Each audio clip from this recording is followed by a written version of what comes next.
Well, thank you, everybody. Thank you all so much for coming out. It's really wonderful to be here. And honestly, it's been an amazing day at Northeastern in general.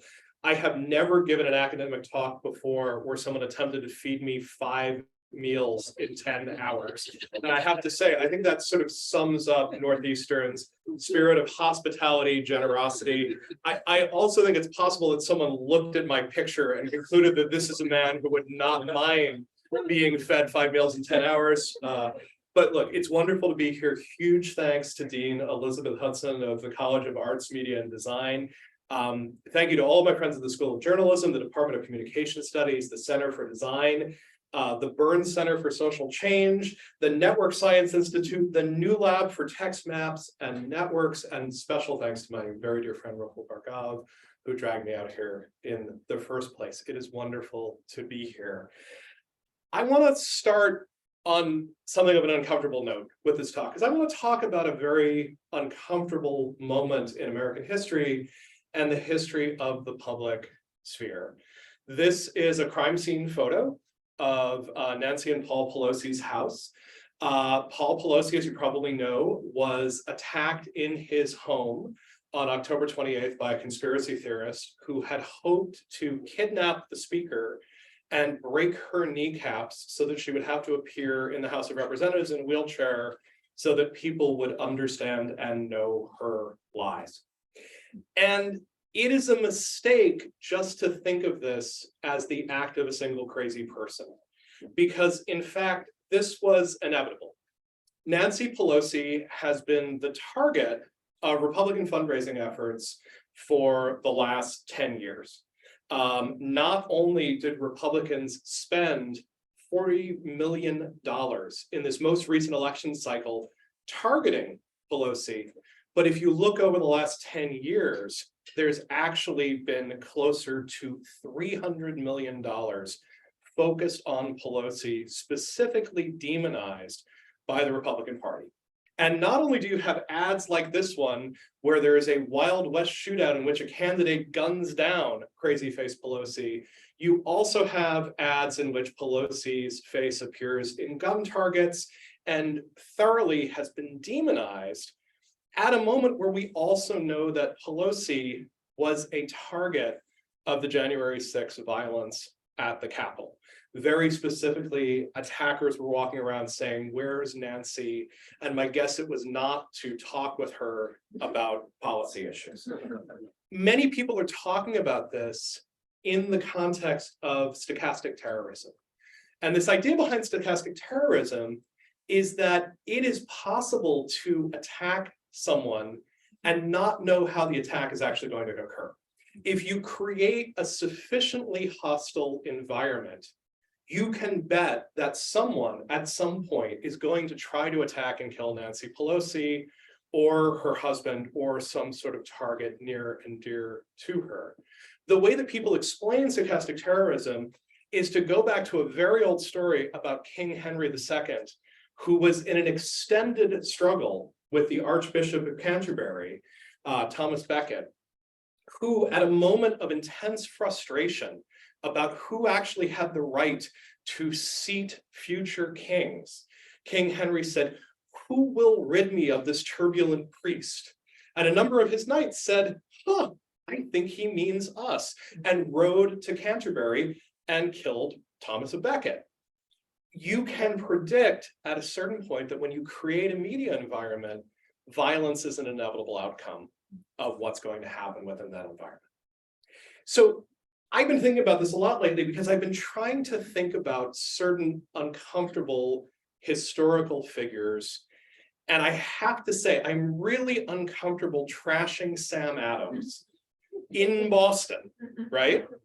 But that's what's about to happen here, because Sam Adams is a deeply problematic figure in American history. So first of all, what you think you know about Sam Adams is wrong. Sam Adams was not a brewer, never a brewer, actually. His family owned a malt house where they actually stored the malt that was used to make beer. There's very little evidence that Adams actually worked there. What we actually have lots of evidence of is the fact that Sam Adams was basically either a professional ne'er-do-well or grad student. We can't really tell which, but there's not that much difference between the two. He got a degree from Harvard. He went back for a degree in politics. He tried many, many businesses. He took lots of his family's money and would start a business, and then he would lend money to someone who was never going to pay it back. The only job that he ever successfully held for a long period of time was as tax collector. And this actually turns into part of the reason that we tend to think of him as a brewer. The word publican could either mean someone who runs a public house and serves beer, or someone who collects the taxes. And that is in fact what he was. So he was neither a brewer nor the owner of a public house. He was a tax collector, and a really bad one. In fact, he was enormously popular because, as it turned out, he was so bad at collecting taxes that the Commonwealth of Massachusetts would routinely sue him. The only way that he managed to support himself and his family over the long term was pretty much the generosity of friends and supporters.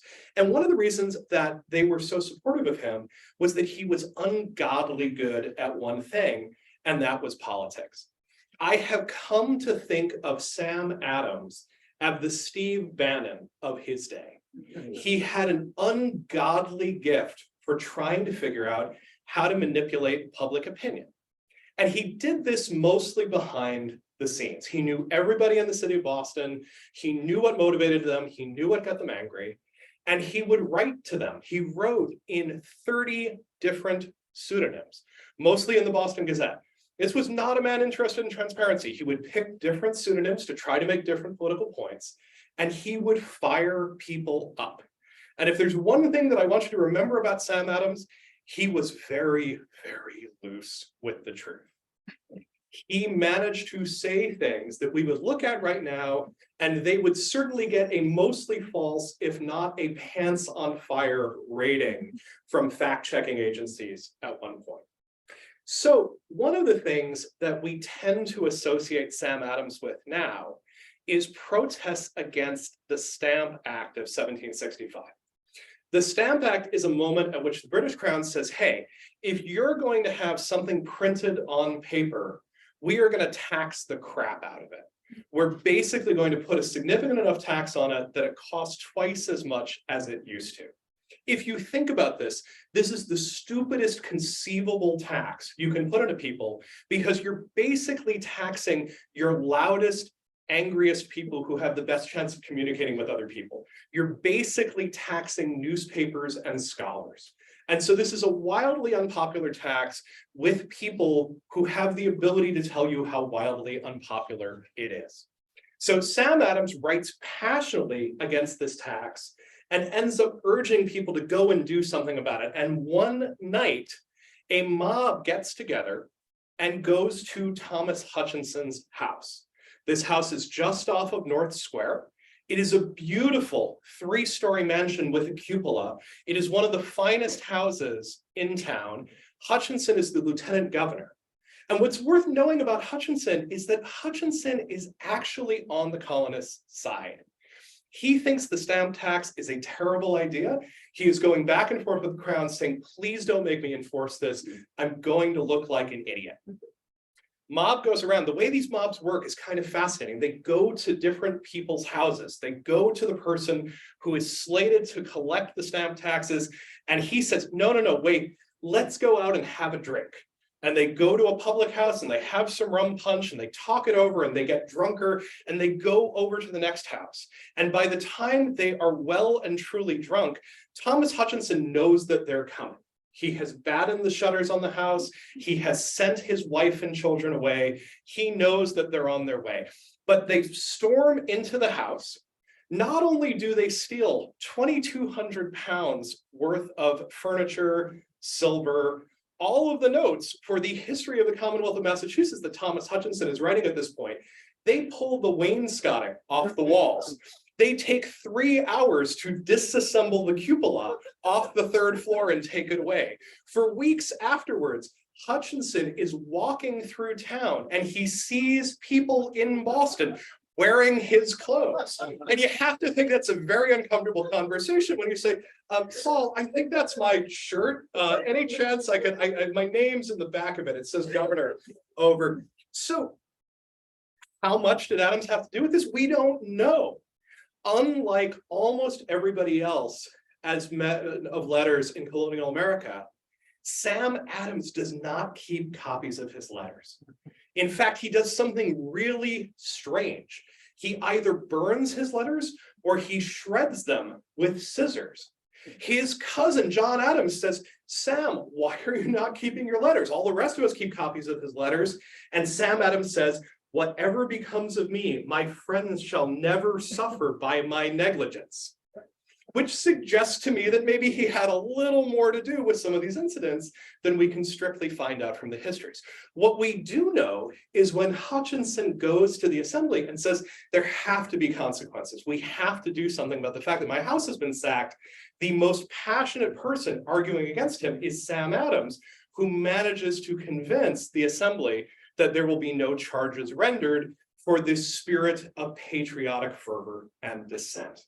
So Hutchinson and Adams meet up again 5 years later. It is a cold March night in 1770. British troops are occupying the city of Boston. There are red-coated men with muskets all throughout town, and they get harassed constantly. It is a very popular thing at this point to throw oyster shells, which are some of the cheapest protein you can get in the colonies. But throwing oyster shells within a nice icy snowball at the British troops is a very enjoyable pastime. And so there is a group armed with canes and clubs throwing ice and oyster shells at the British troops. It's a small area. They start getting closer and closer together. Reports are there are struggles where the colonists are trying to grab the muskets out of the hands of the British soldiers. A musket goes off. The other British soldiers fire. 2 people are killed instantly. 3 people are killed after the fact because it's pretty hard to heal a wound at this moment in time. This is, by most contemporary accounts, a sloppy, messy, nasty affair, wholly unplanned, a reaction to stress in the streets. And Hutchinson, to his great credit, calls a military tribunal at 2 in the morning and arrests all 8 British officers and puts them in the jail. Sam Adams, the next morning, starts announcing in death announcements that the ugly incident shall be known as the Boston Massacre, proclaiming that the soldiers had faced a group of hooligans with guns loaded and bayonets fixed, trembling with rage and ready to fire upon a multitude in the street. We don't know what actually happened in the so-called Boston Massacre. We do know that it was incredibly valuable to Sam Adams and allowed him to promote the incident as the pretext to get the British to remove troops from Boston. The way that I now think of Sam Adams is not so much even as a propagandist, but as America's first great meme maker. And this is one of the great memes that he ended up having made. He went to the artist Henry Pelham and he told him how to depict the events of that evening. And then he went to the person who he was sure could get this to go viral, a guy named Paul Revere, who was known as a very quick engraver, who could very quickly make a copy of this and get this out to all corners of the Commonwealth of Massachusetts. So this image, with a rather unambiguous depiction of what happens at the Boston Massacre, goes viral in the sense that anything from 1770 can go viral. I am not a historian, I'm an internet scholar. Why the hell did I just spend 10 minutes talking about Sam Adams? So it's not that I'm trying to draw parallels between Paul Pelosi and the Sons of Liberty, right? I'm sure that the attacker of Paul Pelosi would love that comparison. That's not what I'm trying to make a case for. What I am trying to make a case for is media conditions and what ends up happening in our public sphere. we have this very strong tendency to assume that democracy, representative democracy, is formed under some sort of perfect conditions of a transparent press, of a highly deliberative and politically educated society, by men of great genius and great principle who hand to us a democracy that has endured for more than 2 centuries. And one thing we actually know pretty well from the historical record is that that is certainly not the condition of the press in the 1770s. The condition of the press in the 1770s is that it is biased, it is filled with propaganda, it is riddled with half-truths. And somehow we managed to get from that view of the world, from that situation where we are riddled with misinformation, towards the representative democracy that I think we rightly celebrate. And this is an idea that actually makes me hopeful. I look at our current media situation where it's very easy to feel like we have no set of common facts, we have no agreed upon reality, and look at this and say, democracy itself is impossible in these conditions. And I don't think that's true. What I do think is true is that we actually have to think really hard about what the public sphere looked like at the moment of this incident and what the public sphere looks like now. And that's what I'm hoping to do with this talk. So let's go back to Habermas, right?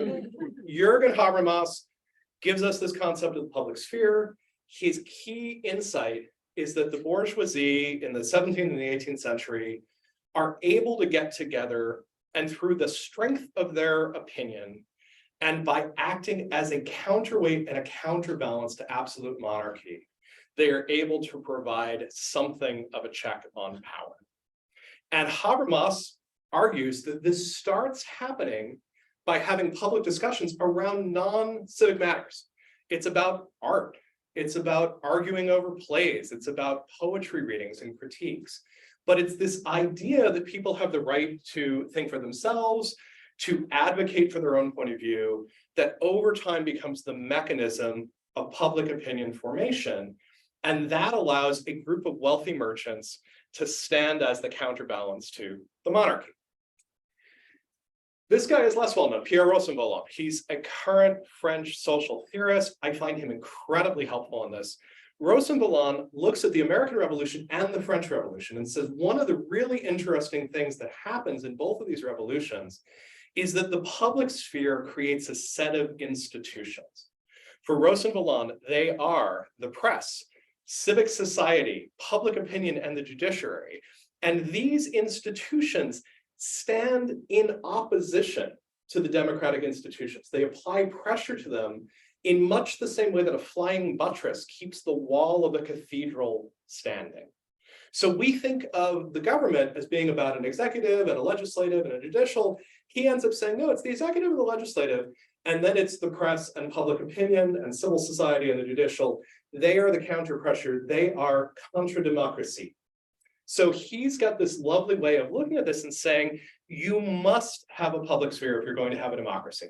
You simply can't have a democracy otherwise. There's no way for people to choose who should represent them and lead them.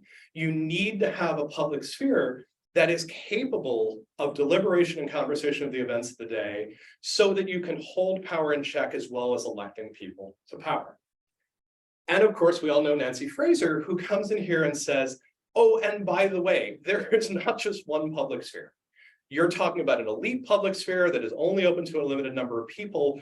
What's really going on is there are lots and lots of rival public spheres. There are dominant ones and subaltern ones. They've all got their own power dynamics. They all have their own admissions to them.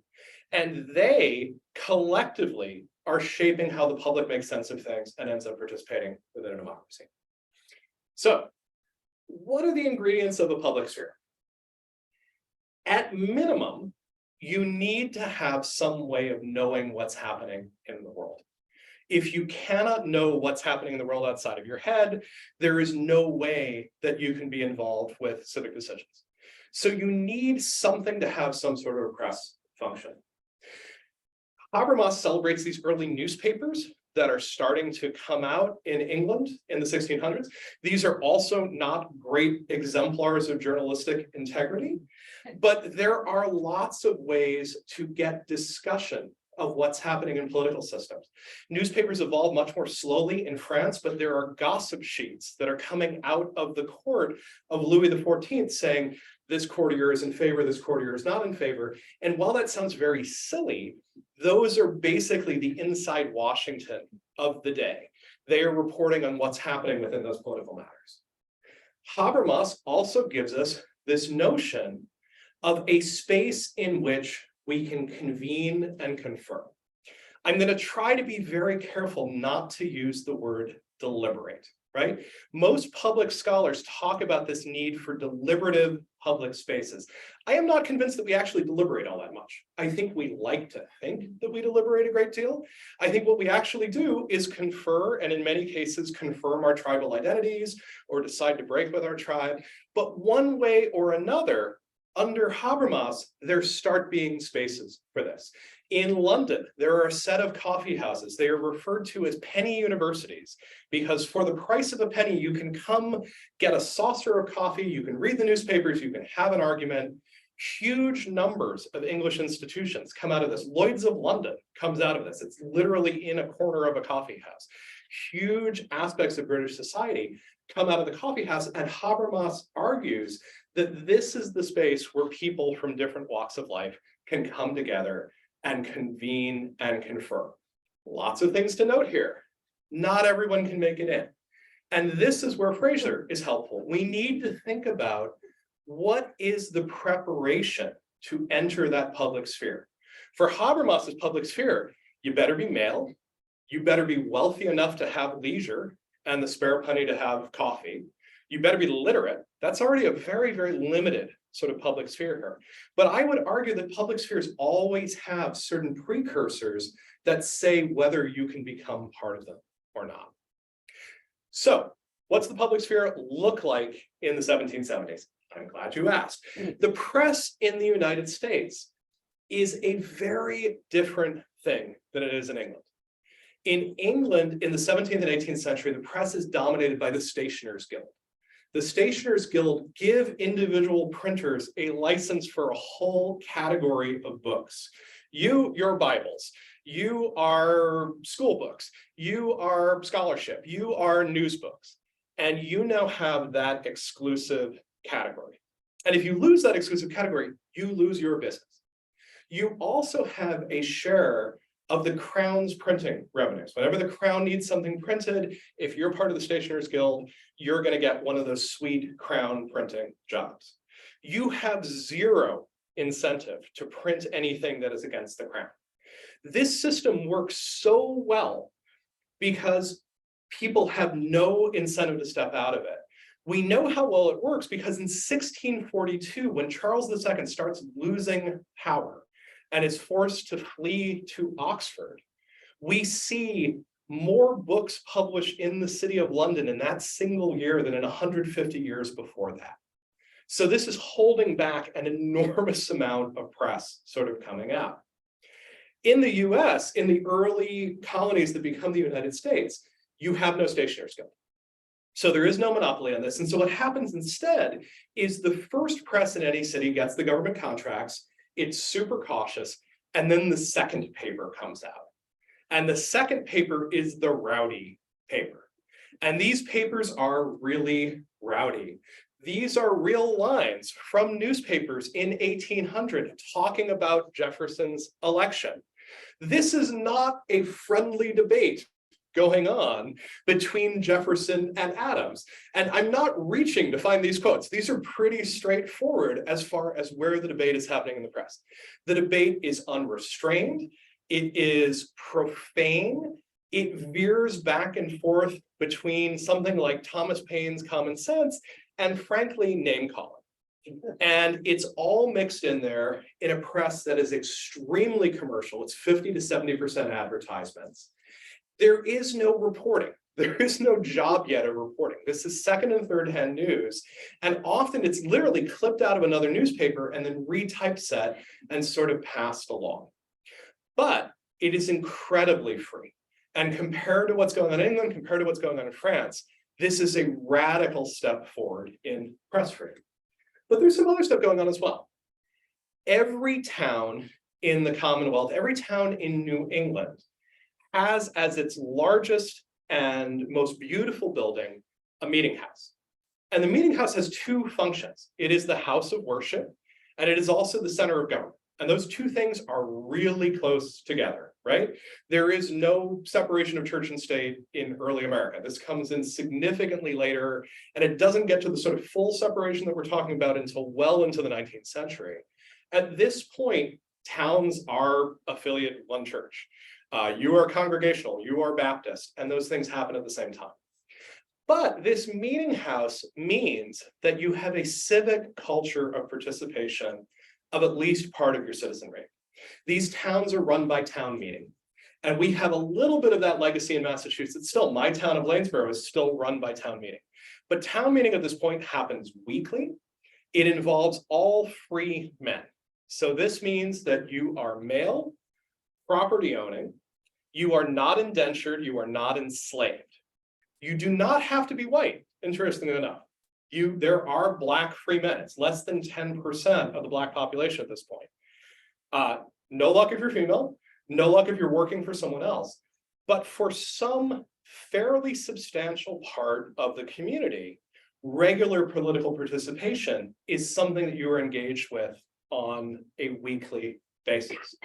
There is also another form of political participation put together by Cotton Mather, who is one of the most influential preachers and thinkers in the early Commonwealth.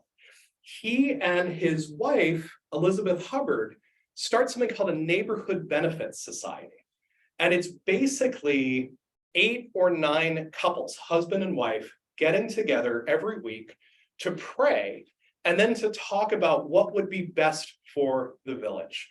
The old widow wight might not make it through the winter without some wood. Someone should get her some firewood. Who are the worthy young men that we should send off to that new Harvard University so that they may become men of God? We should decide that. Now, this doesn't always work well. At some point, Mather and his wife decide that some people are witches. This is actually where you get the Salem witch trials. But it is an interesting social institution which actually recognizes that women are running the home and running the moral education of the children and need to be fully involved with this.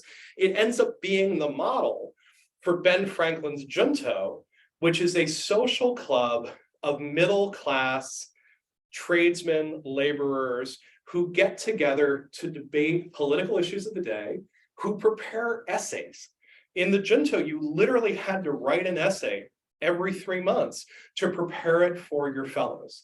And you would get together and talk about what is in the news, what have you heard, what are we going to discuss in today's discussion, and what needs doing in the community. And it's an amazingly effective institution. Over 38 years, it's responsible for the nation's first lending library, the University of Pennsylvania, the Union Fire Company, the Philadelphia Hospital, a volunteer militia, and about half a dozen other things. There is an extraordinarily rich civic life happening in institutions like the Junto throughout the early Americas.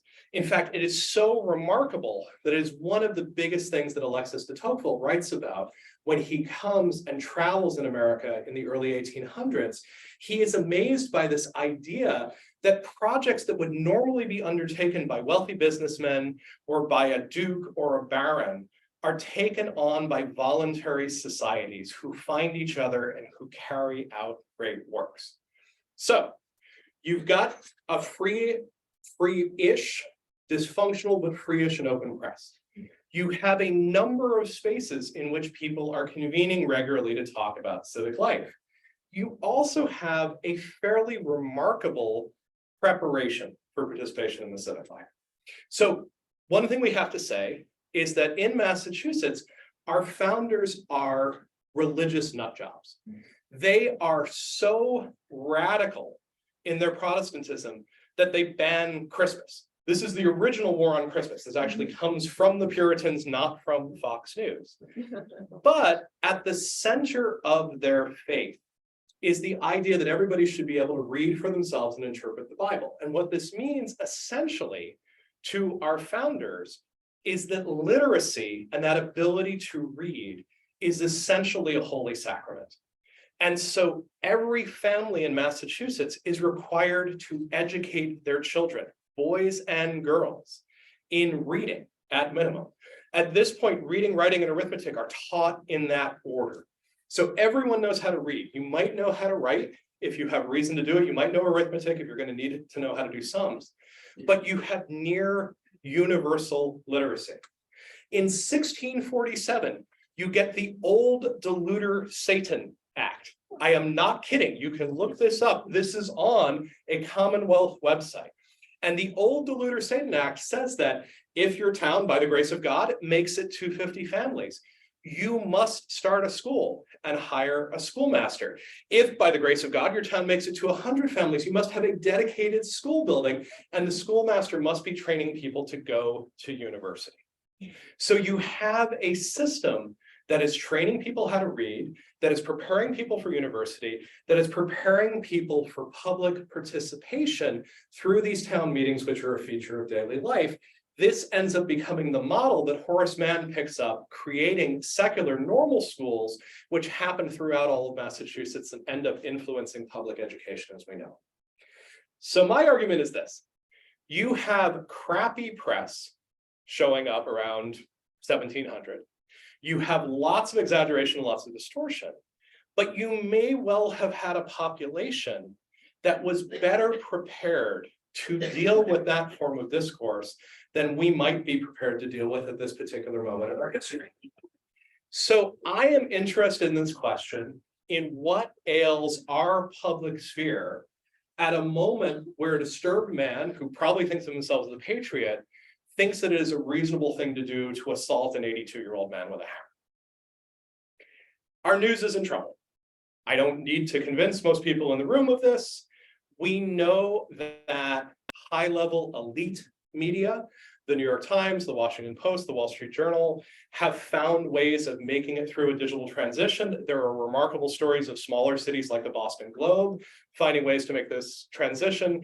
I'm saying this in a room with friends like Dan Kennedy, who are tracking ways in which people have made this transition.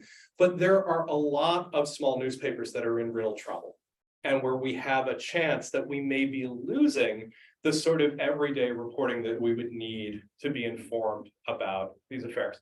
It is not all bad news. One of the massive transitions of the digital public sphere has been a public sphere that is much more diverse and vastly more inclusive. But the trade-off in getting many more women's voices, people of color's voices, LGBTQ voices, has also been a weakening of gatekeepers.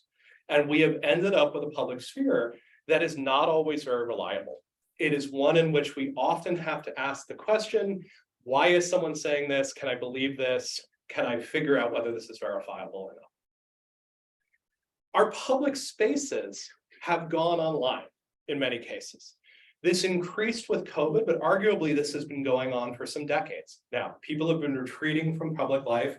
Robert Putnam bemoans this in the year 2000. He argues not even so much that we're going online, but that we're going into our own homes. And it looks like that pattern has been ever increasing. And as we go onto social media spaces, there is the real possibility that in these spaces, which let us say, are commercial spaces designed to get us to spend as much time as possible, that these algorithms try to get us to be as comfortable as possible, to listen to information that we are familiar with, comfortable with, and happy with. These are homophily machines. They try to encourage birds of a feather to flock together. They isolate us in echo chambers. They expose us to the points of view that we are most comfortable with, not because it is a political agenda, but because it is the fiscally efficient thing to do. These are accidental public spheres. There are moments where people find ways to use them for revolutionary purposes, but that is not what they have been designed for. It is amazing that the Arab Spring is able to use Facebook, to use Twitter as a revolutionary space, but these are accidental, not intentional public spaces. How are we prepared to participate in this space? You have conservatives like Sandra Day O'Connor arguing that we are ill-prepared to engage in civics. Arguably, that's true. It's really hard to teach civics in public schools at the moment. Most of what we know about teaching civics is that action civics, which is to get people actually engaged in issues that they care about, is probably the most effective way to teach it. It's really hard to do that within the framework of public education, because you will likely have a reaction from your school board or your parents that you are politicizing the classroom. But even if we were able to teach civics at the high school level, I am not convinced that we would always know how to do it. I actually think the rules of civic engagement are changing very, very radically. And that the ways in which people are now being effective in civics have more to do with channeling attention, with building social movements, with using these new social tools in ways that I think even the really great scholars in this room are sometimes ill-prepared to figure out how we teach. And finally, returning to Putnam, I think bowling alone is really a problem. And I think it for a very different reason than most people remember about Putnam. Most people read Putnam and the big thing they take away from it is the loss of weak ties. We don't go to the bowling club anymore. We don't participate in the Elks Lodge. We are losing our weak social ties. We don't have the diversity in our social networks anymore. I actually think that's probably not true. I actually think social networks are amazingly strong tools for weak tie maintenance. I say this as a man who got married 3 weeks ago to a college friend who I reconnected with on Facebook. It's really, really good for ambient awareness of people in your life. Where I do think Putnam is right is that we got a great deal of democratic education from participation in those real world social spaces. When we participated in the bowling club, when we did the scheduling, when we made the rosters, we learned a lot of things about organizing. We learned how to have conversations with people that we disagree with. We learned how to have civil discussions and debates. We learned a lot of extremely practical democratic skills. And I think in many cases, moving into these highly professionalized online spaces where we are treated as customers rather than as citizens, we are not getting that sort of training. So what do we do now? Assume for the moment that I'm correct. Assume for the moment that the problem is not just pure mis and disinformation. Assume that what we actually have is a much more complex set of problems with the public sphere. What do we do about it? I'm going to argue that the US government has actually stepped in a number of times in history to try to intervene and give us a healthier public sphere. And in ways that don't necessarily conflict with cherished ideas like freedom of speech. They have had to do with building infrastructures, not to do with ordering people to say one thing or say another thing. Benjamin Rush is my favorite founding father. He's about 30 years younger than most of the founding fathers that you've heard of. He's America's first Surgeon General. He's my personal hero in some ways because he is the first medical professional to identify alcoholism as a disease rather than as a moral failing. He's a fascinating dude. We actually know very little about him, in part because he's the physician of most of the founding fathers. And they all basically say, don't let Ben Rush say what he knows about it. And so he actually doesn't get a decent biography until about 3 years ago. He's largely unreported on. But he's an amazing thinker about the public sphere. And in this, he is coached by Ben Franklin, who is his lifetime mentor. And Franklin's vision for what the post office could be for America leads Rush to the coolest piece of legislation you have never heard of, which is the Post Office Act of 1792.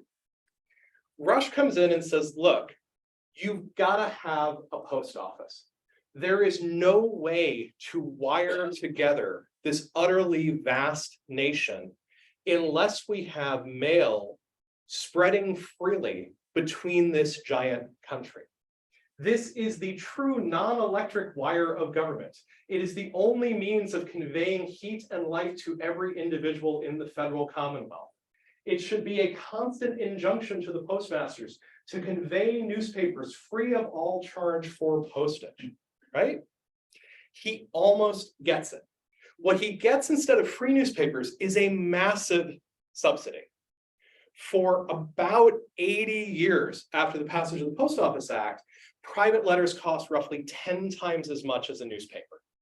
In fact, if you are a cheapskate, the cheapest way to write a letter home to mom is to buy a newspaper, make pinholes under all the words you want mom to read, and send that newspaper home, because it is a tenth of what sending a private letter will cost. Newspapers are 95% of the post office's weight. They are 15% of the revenue. It is basically private business and private correspondence subsidizing a public sphere of print. That's not the crazy part. Here's the crazy part. If you are a newspaper, you can get gratis, completely free exchange copies from any other newspaper willing to send you one. By 1840, the average newspaper in the United States is receiving 4,300 exchange copies per year. So you have news organizations which are basically internet routers. They are taking in a pile of newspapers, and they are cutting and pasting them and producing other ones and sending them out to their households. And by the way, in 1840, the average American household has 1.1 newspaper subscriptions. And this is like out in the cabins in Kentucky. The post office is absolutely massive. In 1830, the US government is basically a post office with a small bureaucracy and an itty bitty army attached to it. It is 75% of US government jobs. In Massachusetts, where we have 351 towns, there are over 400 post offices. We are connected by a vast internet of print. And we do this consciously as a nation to live up to Russia's admonishment that we need that heat and light going out to every corner of the nation. There is no other way of conceiving of a nation that is capable of making up its own mind about governance, where it is a 3 weeks ride from Charleston to Boston on bad roads. This is the only way that they can think about doing this. So we have this long history. We have this history through public schooling. We have this history through libraries. We have this history through things like the Fairness Doctrine. We have all of these interventions where we look at one of these three aspects of the public sphere, either what we know, how we talk about it, how we prepare for it, and we have been willing to spend money on it. And this is really hard to think about in 2022 because we are 40 years into a sustained attack on public goods. We are post-Reagan and Thatcher in a world where if the market can't provide it, it either doesn't need to be provided or it is too dangerous for the government to provide it. But part of what I am trying to say is that the government has actually found incredibly creative ways through history of saying not, here's what you need to know, I will tell you what the news is, but to create infrastructures in which this sort of public sphere that is necessary for democracy can thrive. So what do? I'm not going to solve the problem of journalism here. I'm just going to be very clear about that. I'm going to apologize. I spent 10 years trying to work with the Knight Foundation on it. No one liked my answers then. You're not going to like my answers now. My suspicions largely have to do with the belief that robust European democracies tend to have a factual anchor in public media. I think well-funded independent public broadcasters are probably essential to a strong democracy. And I'm not going to say anything else about that. But I am going to talk about the other two pillars that I'm interested in. So I'm really interested in what we might think of as the shortcomings of the current convening and conferring sphere. Rahul introduced an interesting term to me earlier today, the baby man. The baby man who has taken over one of our most notable digital public spheres believes that the best way to run that is to have as little regulation as possible. And then once he figured out that people could impersonate him and make fun of him, he brought in the regulation to prevent that. It turns out that the problem is not which capricious billionaire runs your social network. The problem is having social networks run by capricious billionaires. We, for really good financial reasons, tried to build really enormous social networks powered by harvesting and selling all of our attention. It turns out that social networks can actually work really, really differently if you are not looking for there to be 2 billion users on them. So a lot of what I'm doing right now is trying to build really small, really boring social networks. This is small town. We actually refer to it as the world's most boring social network. It exists to let people in the town of Amherst, Massachusetts have conversations about civic issues that are upcoming at the next town meeting. You want to talk about abortion? Sorry, not on this platform. You want to talk about what's going on in Cheshire, Massachusetts? Nope, sorry, this is about Amherst. It is a heavily moderated, heavily scaffolded social network. What do I mean by scaffolded? I mean that I don't say, hey, what's on your mind? What a stupid way to run a social network. This is a social network that actually says, I don't want to know what's on your mind. I want your opinion on issues that are actually affecting you. Now, the thing that you have to understand about these very small social networks is that they are not meant to be the only social networks. This is meant to be a world with many, many social networks. This is a world in which you might continue to be part of Facebook or Twitter. You might be part of a social network for university professors dealing with burnout, or type 1 diabetics trying to figure out how to manage their blood sugar as they travel. You are members of many, many different communities. One of the things that went radically wrong with social media is that social media like Twitter or Facebook tries to be a generic room. It's as if there were one room in the world. You walked into it, it has carpet and fluorescent lights and nothing else. And you walk into the room and there are a whole bunch of people milling around and you're trying to figure out what to do. Rooms don't work that way in real life. In real life, there are different rooms for different purposes. When we walk into a room and there are mats on the floor and mirrors at the front of the room, it is a yoga studio and we sit down and we say Om. And if it's got pews and they're all facing the front, it's a church and we behave differently. And if there's a bar, someone's going to serve us drinks and we behave differently in it. And in all of these spaces, we know at least something about what we should do. We have a sense of rules and norms that govern the space. Social media is room. It doesn't tell us what to do. And part of why Twitter is so messed up is that you have people who are trying to top each other with jokes. You have people who are trying to run a support group. You have people who are trying to stay in touch with their high school friends and people who are trying to do breaking news. And they're all bumping into each other and they keep saying to each other, you're doing it wrong. What we actually need are vastly more rooms where people can decide this is how we're doing it in this space. These spaces need to be self-governing. They need to move from here is the moderator, here are the rules, to you are the community, you are the moderator, you are the rules. And that's going to take a while. That's going to take a lot of this sort of education that we've talked about in trying to prepare for the public sphere. It also requires a very tricky technical hack. Because a world in which you've got 40 social networks on your phone and you're trying to switch between them would suck. And so part of what you need is you need to have some sort of a program to let you navigate this new space. Rahul and I started working on this years ago over at MIT. We're now working on a new version of this at UMass. It's called Gobo. It's what I call a loyal client. It is a program about your preferences. It lets you figure out how you want to navigate the set of social networks that you encounter. It lets you decide whether you want to mix them all together, how you might want to prioritize them, what you want to pay attention to, what you don't want to pay attention to. It gives you the ability to choose algorithms, which you have the ability to audit to try to sort through your social media.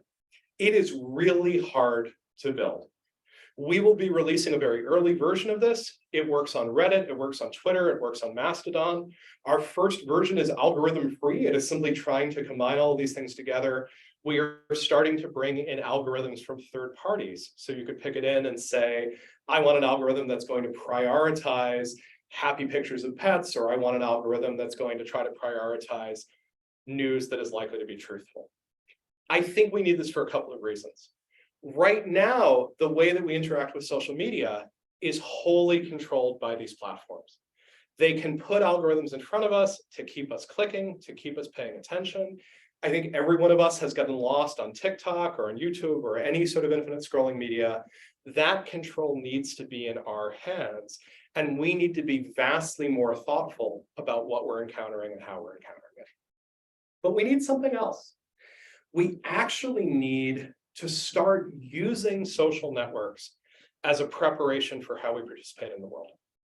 We've lost a lot of those civic spaces where we get the basic training in running a democracy, in having a civil conversation, in running a meeting, in coming to some sort of compromise. This sounds crazy, but I actually think one of the best ways to get this is through getting people to run social networks. We see this in communities like Reddit, where we have moderators come in and actually interact with the community about what the rules of the road should be. We see this in small social networks where groups like fanfic authors come and say, we need a new space that works for our community. What are the rules of the road? How are we going to govern this? How are we going to build this? My hope is somehow in building this alternative social media system, we don't just rebuild the convening spaces, but we actually start rebuilding this notion of how we prepare people for participation in democracy. Can we do this in such a way that actually makes us better citizens? I have no idea. I have no idea. This for me is an experimental question. I'm really interested to see. We've done a lot of case studies in my lab of communities that do self-governance and that have some luck with it. There are some good case studies out there suggesting that communities designed for civic impact can actually have very positive effects on people who participate in them. But I have a near infinite number of questions that I haven't answered, including questions about how you keep this from turning just awful. And I'm happy to talk about that at least a little bit in the discussion. But I want to leave with a coda, because I am really unsure that these questions of how we know about the world, how we convene and confer about the world, how we prepare to talk about the world, I'm not convinced that those are the only essential aspects of a healthy public sphere. I think, unfortunately, one of the critical aspects is that you actually have to have leaders who are worthy of leading. And when you have figures in the public sphere who command massive amounts of attention, who cannot marshal the common decency to condemn unequivocally the attack against a defenseless 82-year-old man, I think we're in a whole lot of trouble. So I'm going to leave you there. Thank you.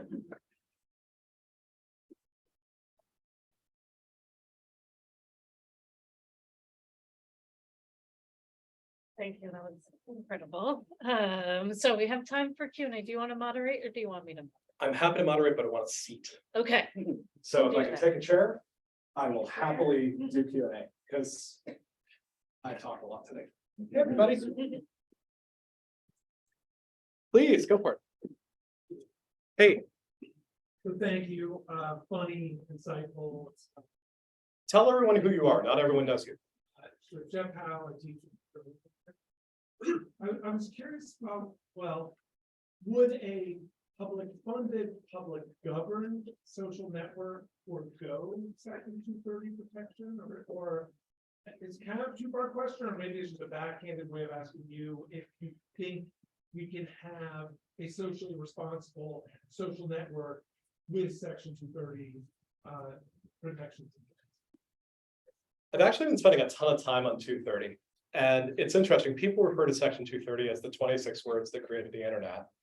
It's actually a much longer section of federal code. The whole second section of federal code is about your right to filter the internet for your purposes. It's written to allow people to create parental filters, library filters, to block out porn. But it's written in such a way that it actually is a wonderful legal protection for Gobo. So our ability to come in and build a tool that lets you navigate Facebook through your own tool and through your own filters, that's 230 protected. And I am hoping in the near future to take that to court and demonstrate that to be true. The part of 230 that you're thinking about, which is, are these networks free of legal liability for any and all things they host? My suspicion is that a world of small social networks works very differently. So we are starting to see what happens to social networks that aren't living up to certain basic minimums, right? We've watched Kiwi farms effectively be knocked offline. I would love to get to a place where you can sort of formalize certain networks being high danger or high vulnerability to host. So here's a way that I'm thinking about this at the moment. I am currently building hooks into Smalltown for an API called Thorn. Thorn is a CSAM API. So it basically the images posted to your network against an archive of child sex abuse material. And my guess is that that's going to be a necessary step for any small social network to take if they don't want to become a watering hole for CSAM. My guess is that there may be some other central servers that people want for extremist content and other content. My guess is that you're going to have higher and lower risk servers in this environment. It may be harder to host a higher risk server, one that doesn't have those centralized protections in place. You will probably be able to find ways to do it. I think many people will choose to host in a lower risk way. And I think in those cases, you may get some of that centralized protection. But I think what's really different in the world that I'm talking about is that these are largely networks on the order of 30 to 3,000 people. I think of them as Dunbar X networks. I'm sort of thinking about, 1x of Dunbar's number. And the goal is not to scale them, it's to fork them. And my guess is that if you end up with networks that are really behaving very badly, they're going to lose carriage very quickly. And that even if a community is trying to keep them up, they're going to have to fight pretty hard to sort of remain there. And so the hope is that the decisions of an individual operator are going to matter a whole lot less than the broader architecture of the distributed networks and centralized services that help keep them from some of the worst of the content. Please. Wonderful talk. Thank you so much. I've been thinking a lot more about public media and ways that public media has been thought to be, funded differently or envisioned differently. And thinking about a bunch of small, networks, and you think about, local PBS stations. Yeah. Is there something to be learned from how public media, and whether it's in the US actually or internationally, is organized and constructed, and how community cycles of feedback that feeds back into media, how that applies to our thinking about online social networks? So I've been spending a lot of time on public media. My initial arguments around this sort of came out of the history of public media. The trick with the history of public media in the United States is that it's really recent and it's really based on market failure. It's really based on looking at what television was not doing in the 1960s and saying, holy shit, we have to do something about this vast wasteland, and sort of coming in late in the game. By contrast, the BBC steps in 1920 and sort of says, this is going to be one of the ways in which we shape national dialogue and identity. And for the many things that you can criticize the BBC for, it actually invents a lot of what we think of as broadcast era democracy. It invents the interview show. It invents the talk show. It, for the first time, puts a prime minister and a labor leader together to give views of what's going on in a labor strike. It actually gives equal platform to the workers as it does to the ruling party at that point.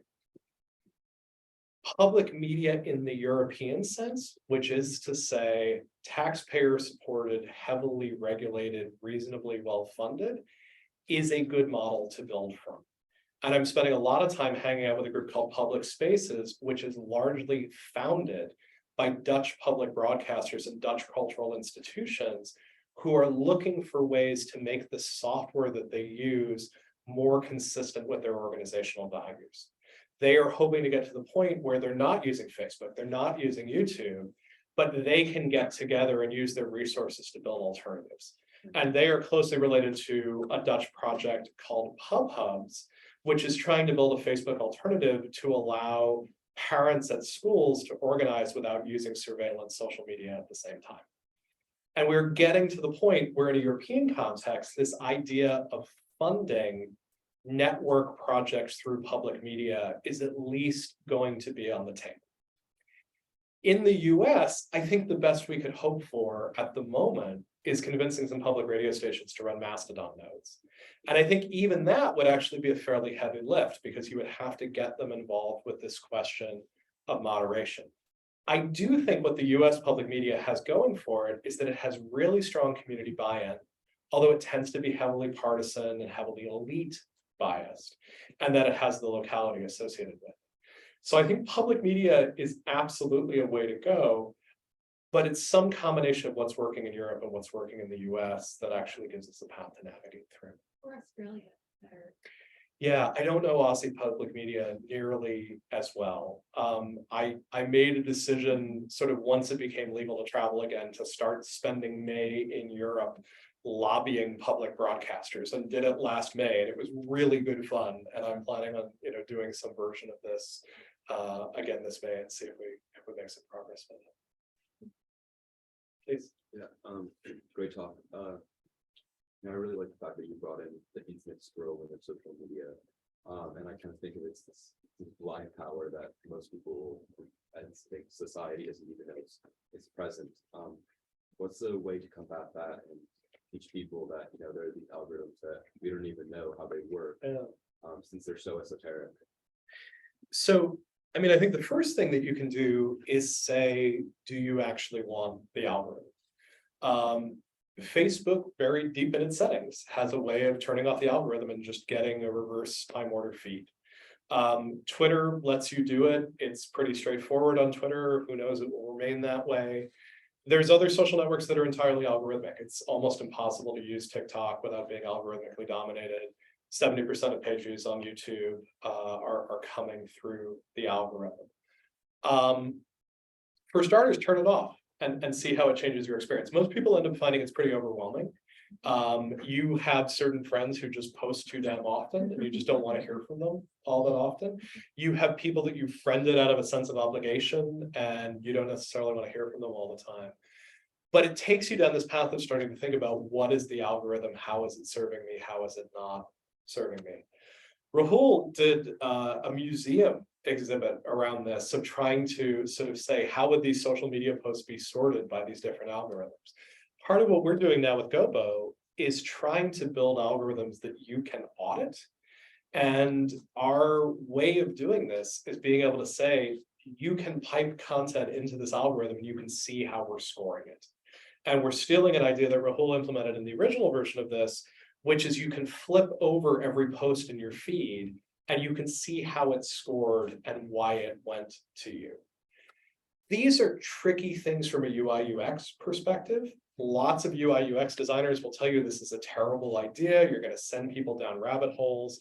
I think that's almost certainly true. The good news is that I am not running a software startup. I am running a university research lab. And if I build a shitty social media platform, I will just build another one. But I want to try this idea of letting people really look at the algorithm and decide what they want to do with it, knowing full well that I suspect most people will pick an algorithm like have the BBC sort my news for me and sort of go from there. But I think this question of the power of these algorithms, how do we interrogate them, how do we navigate them, is going to be one of the major public sphere issues of our time. And I think it's totally worth putting serious time into it. Please. Yeah, go ahead and then I'll go back. Questions about space, like this infinite scroll. This is the first thing that I've been Yeah. keenly aware that my finger is sore from scrolling, and it's not the soreness of like I think it's the whole 15 years of Twitter. Yeah. Is this the scroll that is stuck with her? Is it changing algorithms to decide to put our face in order? Yeah. Or like what is it's something to write on like a piece of media now. That is. But I've been reading this book like a different light when I was a childhood. Yep. And back at that turn of the century, like their version of media were all the rage. Yep. Like Ben Franklin was a huge fan of those Yeah. experiments. So like, is there any way we can engage in the space again? Spatial computing. The email is about to keep things so very.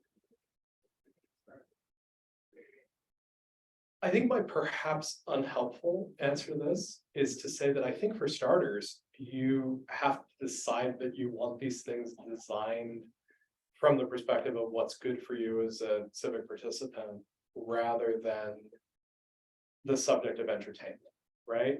the infinite scroll and particularly the TikTok algorithm are starting to move us into really out of social networks and into algorithmic television, right? You're no longer leaning forward and creating, you're no longer retweeting and amplifying. It's about leaning back instead of having it flow over you.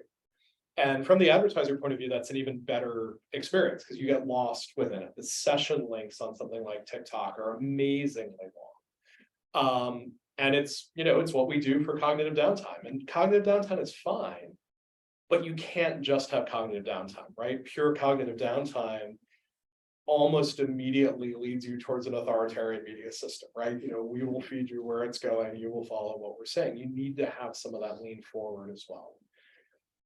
I don't know whether civically engaged media is about engaging with physical space. I'm a little resistant to the idea, mostly because most of the civic media space tends to be weirdly conservative. It wants people to come out to town meetings. It wants people to engage in deliberative democracy.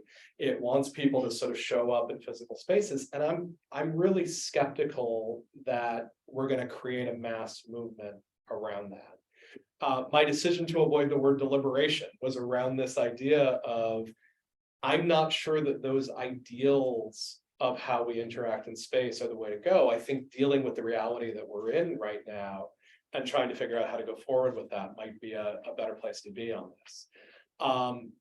I am a known metaverse critic, mostly because I think the current versions of it are just so freaking boring. They're so much what we were talking about, 30 years ago when we all read Snow Crash, that I just find it unbelievable that Zuckerberg with infinite billions of dollars can't come up with a better idea.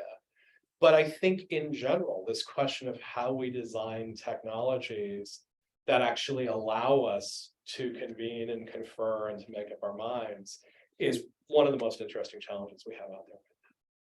So you had a head up as well. First, thanks so much for a great talk.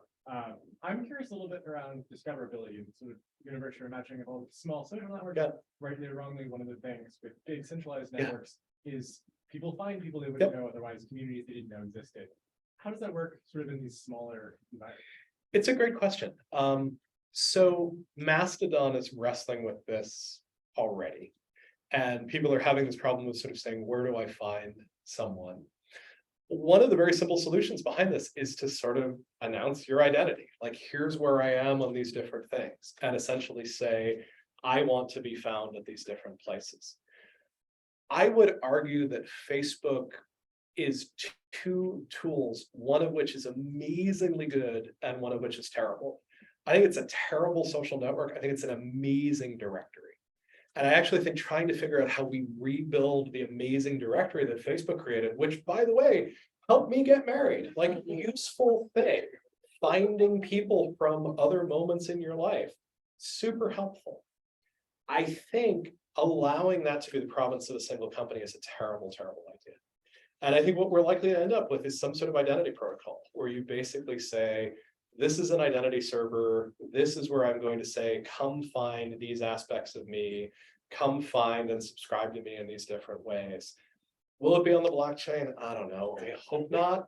I'm hoping we can find a way to do it without sort of tokenizing it, but that's a viable way to do it. Having some sort of a protocol where you can sort of say, this is a reasonable way to find the facets of myself that I'm putting out there, and then finding ways to search across those servers. That's a solved CS problem.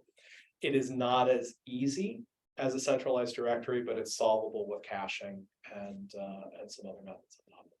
That's really interesting. Actually, I was kind of curious more about discovering the social network. So if you have a really tiny one that's just Amherst, Mass, how do I know it exists? That's an interesting question. The way that we are finding right now is we're extrapolating from existing social networks. So the first thing we did in the town of Amherst was figure out the 17 existing social networks for the town of Amherst that are serving people well in some cases, less well in other cases, and sort of building from there. These are questions we're going to have to figure out with this.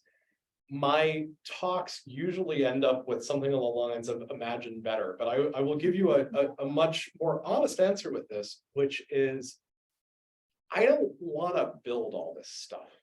I'm building 2 social networks right now and a social network aggregator because I haven't convinced anyone else to do it. What I want more than anything else is to give one of these talks and to have someone say, that's cool, I'm going to go build that part of it. And that's really what I'm working on right now, is trying to get either people sold on this vision or to improve this vision to something that I think is significantly better, and then sort of go ahead and build it. And I win if someone figures out how to go and build it. So I think it is hard, but solvable. And I think it would be a really fun CS problem for someone to play with. Yeah, I'll do one more. One last question, I think it ties very well to the conversation about how do you find people Yeah. and who you are. And I was like left with that question, can we actually build like this civilized space and people being nice to each other? And I'm wrestling with the idea of like identity versus anonymity. Yeah. There is a lot of scholarship that says, oh, people are so mean on the internet because you don't have to do it face to face, and therefore you kind of can do that. But then there's also Disinformation, research that says that actually anonymity is good and it helps to communities thrive, politically organized online. So what do we do? Is anonymous, not anonymous, or you're anonymous in some media spaces, but not in the others? So every social network is a combination of norms and affordances. And you want those norms and affordances to match what the social network is trying to do. A friend of mine, Ezra Al-Shafei, runs a network for queer youth in the Middle East. This network has to be anonymous. It's way too dangerous. You can't post a photo to this network. You can't use your real name on this network. When you sign on to this network, you have a very limited set of things that you can do until they're pretty well convinced that you're not the police. And then you'll get more permissions over time. So that's an anonymous social network. And there's really good reasons for that to be an anonymous social network. Most of the small town civic networks that I'm thinking about, I think probably shouldn't be anonymous social networks. I actually have a big disagreement with my friend Bart, who's building pub hubs. He has a wonderful, fascinating identity system that lets you do something like say, hey, I am not going to tell you who I am, but I'm going to show you a credential that demonstrates that I have a kid in the Utrecht public schools, which means you should let me into this discussion space about the Utrecht public schools, but I'm going to participate under a pseudonym. And my reaction to that is, that seems a little labyrinthine. Why don't you just say who the heck the person is? But I get it, and I get why he's doing it and why he's trying to accommodate it. In a world of rooms, in a world where different rooms have different purposes, different norms, different affordances, anonymity is one of 20 different settings that you're going to have to figure out for your community. One of the people that I'm really counting on to navigate me through this is my dear friend Nate Matias, who runs the Citizens and Technology Lab over at Cornell. He has been working with communities on Reddit to conduct experiments and sort of say, what rules work best for this community? And they'll literally A/B test, some of their moderation rules to try to see how they work out. I think different communities are going to have to do those sorts of experiments and those sorts of tests to figure out what will work for them. I am hugely grateful to all of you for your attention, your energy, any feedback you want to give me. Please find me, please send me stuff on this. This is the first time I'm talking about this set of ideas. I wanted to bring it to you guys. I would really, really value your thoughts and feedback, and I'm really grateful to all of you for coming out. Thank you so much.